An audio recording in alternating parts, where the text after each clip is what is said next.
s'agissant des questions sur les décisions du maire. Vous avez eu connaissance de la liste des décisions que j'ai prises depuis le dernier conseil municipal dans le cadre des délégations que vous m'avez attribuées. Un certain nombre de questions ou de demandes nous sont parvenues de la part de conseillers municipaux. Les réponses seront apportées par écrit et annexées au procès verbal. On exige qu'on dépose les questions sur les décisions 48 heures à l'avance, et dans le règlement intérieur, il est écrit que si on dépose ces questions 48 heures avant, ça nous assure une réponse en séance. Moi, je veux bien qu'on joue à ça, mais normalement, les décisions doivent être considérées comme des délibérations, et on pourrait même demander des explications sur les décisions en séance. J'ai pris la peine d'envoyer les questions 48 heures avant. Donc, je ne comprends pas pourquoi je n'ai pas de réponse en séance. Et sincèrement, si j'ai pas de réponse en séance, là vraiment, c'est une entorse, hein, parce que les décisions du maire sont considérées comme des délibérations. À partir du moment où on doit en rendre compte, le maire doit en rendre compte, puisque c'est une délégation. Donc là, franchement, si on n'a pas de réponse maintenant, j'attaquerai. Vous avez raison, effectivement, le règlement intérieur indique ce que vous indiquez. Je vais donc répondre aux questions que vous m'avez posées sur les décisions du maire.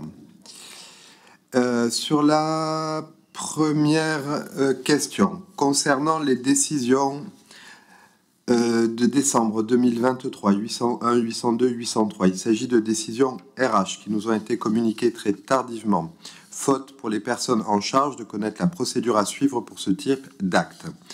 Pour la décembre 2024-031, il s'agit d'un marché public non transmissible en préfecture qui nous a été communiqué tardivement par le service.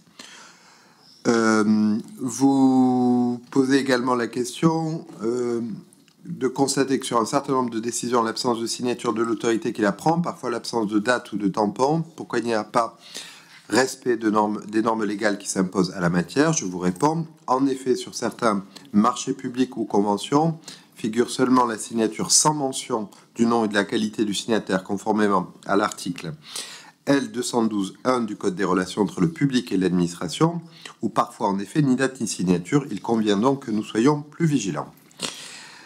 Pouvez-vous fournir l'ensemble des décisions prises en 2023 par délégation du conseiller au maire s'agissant du droit d'ester en justice et concernant les honoraires d'avocat? Monsieur Cerne nous demande depuis plusieurs conseils municipaux de lui fournir ces décisions, sauf que la ville n'en prend pas. Il me semble que lors de la dernière CTP de décembre, nous lui avons répondu clairement que figuraient dans la liste des décisions toutes les décisions existantes prises par le maire. Sur les décisions 2023 et 2034 et 735, effectivement, il y a une erreur sur le numéro de décision. Il semble que vous citez, il semble, je pense, demander plutôt sur les marchés de préparation de repas, les décisions de 2023, 735 et 736.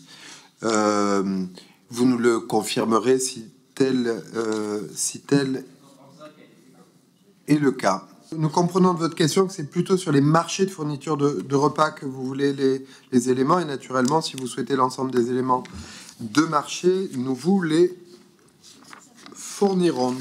Je passe la parole à présent pour les questions orales.